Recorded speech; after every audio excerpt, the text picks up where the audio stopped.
Hi! Guess who's overthinking? Ooh, it's me. Okay, I just would like to be done.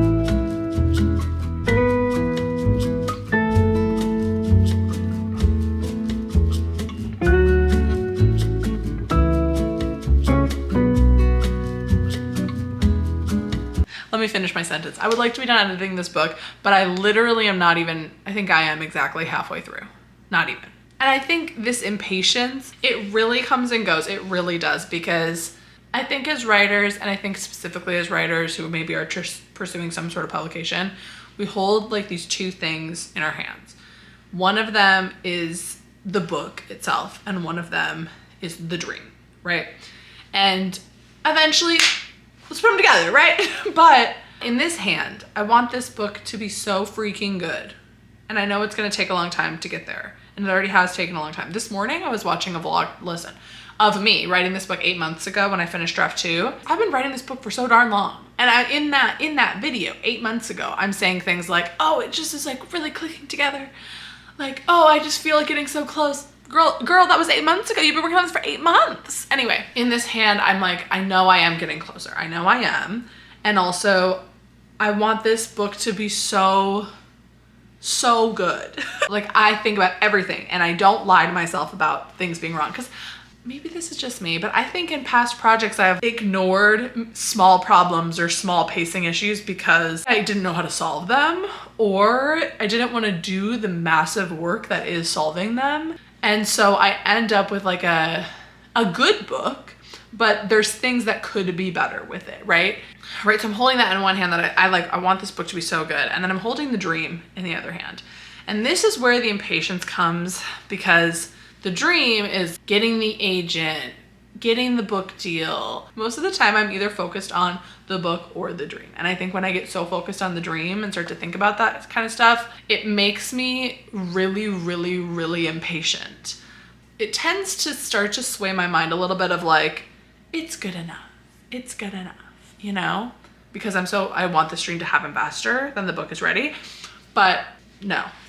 We're right here. But I do think it is important to think about the dream and the timelines, and like as you're writing the book and as you're editing the book, to think about querying, obviously, if that's your goal. And I really understand comparison. The internet sometimes feels like this space where you're seeing very specific experiences, and most of that is because people are showing their successes, right? Obviously, I know that I have peers who are querying or maybe getting a book close to querying, but it kind of seems like there's a lot of people drafting and writing their books for the first time or maybe the second time and like really focused on drafting and not really thinking about trad pub. Like they're not getting to those later stages of publishing.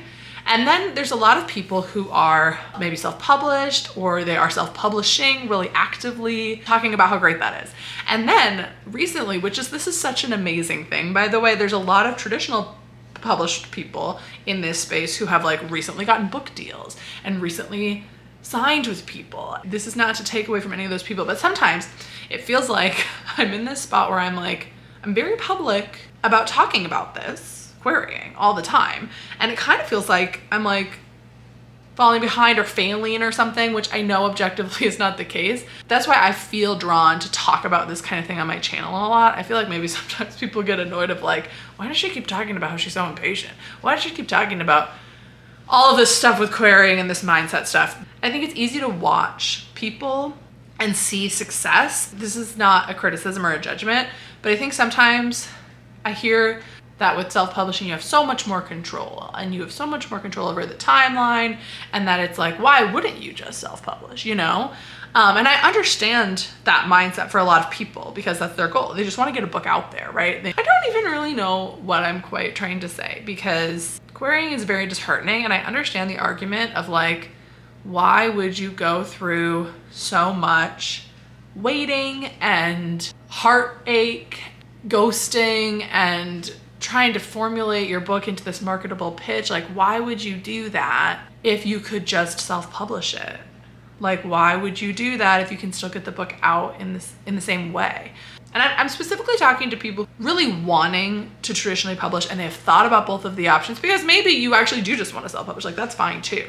And I don't mean just in a derogatory way. Maybe you do want to self-publish, and maybe that's the path that you want to go. It's okay to be failing at querying and still want to query. It's okay to be failing, right, or struggling through traditional publishing and still want that as your end goal. I think in our world, in our culture right now, we tend to stray away from everything that hurts or that struggles. And I think for a lot of, like, that's self-preservation, right? If you get sick, you go to the doctor. If you're bored for a second, you go on social media, right?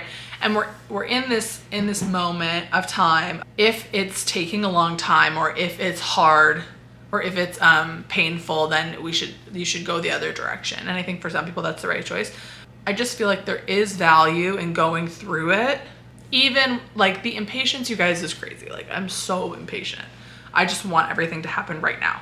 I just want to send some encouragement to anybody who's playing this long game, because I think it's good to grapple with those emotions and really think through, like, is this what I want? Am I willing to wait years for this to happen? Like, what do I want and how do I get there? And then it's like tunnel vision, like, do it. It's actually, I so wish that this wasn't the case. And it's layered, but every time I see someone have a lot of success, my initial, like, my gut, my lizard brain reaction, not my conscious brain, like my gut lizard brain reaction to that is, oof, another one that's not me, which is terrible, and I don't want to feel that way. And then immediately after that, it's paired with, I am actually genuinely so happy for that person because I know how hard it was to get there, right? This is a hard space to be in. And so it's like, you see people succeeding, and it's like, even if you like truly genuinely want the best for that person and want to see them succeed, and you're like thrilled that this happened and you're excited about their book and like all of these things are true, it's still a little like, oh, am I ever? And it's always about me. It's never about that person. It's always about me. It's always like, am I ever going to be good enough for that? Am I ever going to make it to that? Is my writing to that caliber? Like, can I actually do that? You know, that it's always about me. It's never about that person. But I just want to say, like, I know we're in a sea of success and highlight reels and people publishing their books right away and people finding a lot of success. I just want to say it's okay if it's going a little bit slower. Hopefully, because it's going slower for me. But querying for me is so about perspective. There's always this moment, I think, for people going for trad, is when you realize how much you have to do, how long you have to wait. It's like when you realize the magnitude of this. It's a defining moment for a lot of people. Like, I knew growing up that like publishing took a while, right? Like, you hear that around. I remember it was somewhere in my freshman year of college when I really started, because I was starting to research agents because I had like a second draft of a book I liked. And then you start watching videos of like how to query and how to write a query letter and how I got my book deal and how I got my literary agent. And you have the moment of realizing like, this is gonna take 3 years minimum, roughly. I mean, people get faster than that, but 3 years, like, I'm not gonna see this book on shelves for 3 years minimum if this book even works. Oh, I have to, and then it's like, okay, I have to do a query letter synopsis, and my book has to be the right amount of words, and it has to be marketable, but it's all subjective anyway, but like all of these things. And then you start to realize like how many people query and how many queries people are getting every day. And then if like, even if you get a request, it's like how much, like they have to love every paragraph of that book, every chapter of that book they have to resonate with. You have that moment and it is so overwhelming to learn all of that. And I think some people are faced with that information and like take it on like a challenge. I remember I watched all these videos from the Bookends Literary like YouTube channel, which I highly recommend. They have a lot of good content about querying. And there was this video that they made that was like 10 things you need to do before querying. And I like wrote those 10 things down and I like put it on my mirror and I was like, okay, first I have to finish the book. And then I have to like get all of this like critique of the book. And then it's like, of course, those first 2 steps took 2 years. And then it's like, you know, write the letter, write the synopsis, research it, like all of the things that you can, I guess I'll link that video if I can find it from like 6 years ago. I handled getting that amount of information by like researching and working on, we can say working on my craft, like really diving into like writing my book, right? And I had a strategy in my head, like that's the day I formed the strategy, or that's the time period that I formed the strategy of, okay, I'm gonna write this book and I'm gonna make this book really, really good, and I'm gonna go through 3 rounds of beta readers and I'm gonna revise the heck out of it and I'm gonna polish it, and then I'm gonna write another book. I got all this information and I sat with it and I said, okay, I still want this. I still want an agent. I still want to be traditionally published. I still want all the things that comes with that. And now I know actually how hard it's gonna be. And so now I'm making a plan to conquer that, you know? And that was like 4 years ago now. And some people I think see like, oh, this might take 5 years, 6 years. Maybe they look for self-publishing, which again is not a bad option, but like sometimes I think people go that way, or they go, I'm never gonna make it, or it becomes this kind of like blind, like, well, I'll be the exception. I was that for a couple of days. I was like, I'll be the exception. I'll make it. My book is a shiny golden unicorn child. I will make it, right? And then kind of just like ignore how long it's gonna take, which is a valid strategy.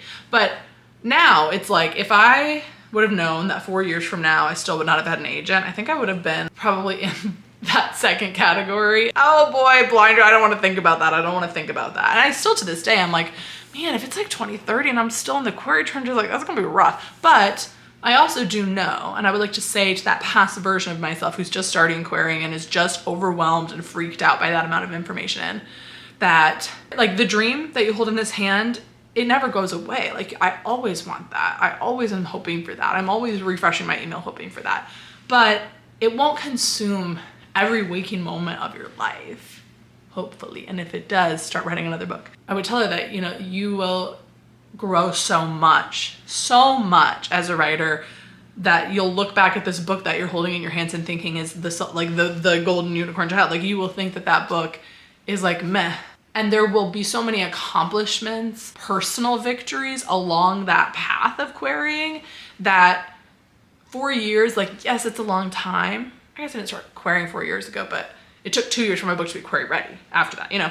I think in those 4 years that you, or longer, that you wait is when you learn about yourself as a writer. Like, do you have what it takes, right? And that's when you grow and you really find yourself as a writer. Like, it would be kind of crazy if that book had gotten an agent and a book deal, because then I wouldn't have had anything else written. I wouldn't have had practice with any other story types. I wouldn't have written, like now I've written 3 big twists in books, 4 technically, because I'm still writing, I'm still going. Now I feel so much more equipped to like handle a story that whatever next story I come up with. But again, telling that to her 4 years ago, she probably would have rolled her eyes and been like, I'm gonna get an agent tomorrow, let's like get it together. What I'm really trying to get across is if you have recently been contending with the magnitude of querying, how much information there is to learn and how many years it's going to take, and the odds of you making it, if you are contending with that information or wrestling with that information and you're considering giving up because of how overwhelmed you are by that information, not because you have other valid desires, because of that overwhelm, I think it's worth it. And I don't even have an agent. Like, I still think it's worth it. People always say this, but the people who make it are the people who don't stop. Eventually, something will click, or you will change and genuinely desire something else. So don't give up. If you are in the query trenches, I am with you in them right now. Please write another book. Please do it. But also, those rejections are preparing me for a career that's full of rejection. And the agent feedback that I get that is hard to hear is preparing me for an industry where you hear a lot of hard to hear feedback. And the process of writing these books to try to get the next one to work or to click with somebody, that's preparing me for a career of writing a lot of books to see what clicks with your audience. There is no wasted time. And if you're looking at like potentially 4 years ahead of you, still being querying, that should not be a thought that deters you from this goal, because there's no wasted time. There's no wasted time. So yeah. That is me. If you have any questions about querying, I don't know why you would ask me, but like in this sort of realm of like, I've been doing this for 2 years now. I don't know. If you have any questions that you think I would be equipped to answer, let me know. But again, you have to hold both of these things, because when this hand runs empty, like the dream seems so far away because this hand is empty for so long, You have this hand to hold on to. You can't, I don't know what this metaphor is, but you can't get here without this. So you really have to care about this, but it's also okay to be overwhelmed by this, but you just have to keep working on this because then that'll eventually get you to this, and then we'll be clapping our hands with an agent all together as friends. So that is what I've learned. You've got this, you really do. And just because it's hard doesn't mean you shouldn't do it. Did I even say who I am? I'm Melissa, I write books. Drop me a orange emoji down below because apparently I think that orange is a color I should wear. Let me know. Actually don't, because I own a lot of orange and I will continue to wear it. I guess this was a video. It was supposed to be the start of a vlog, but here we are. Yeah, I will see you so soon. I will see you so soon. Goodbye.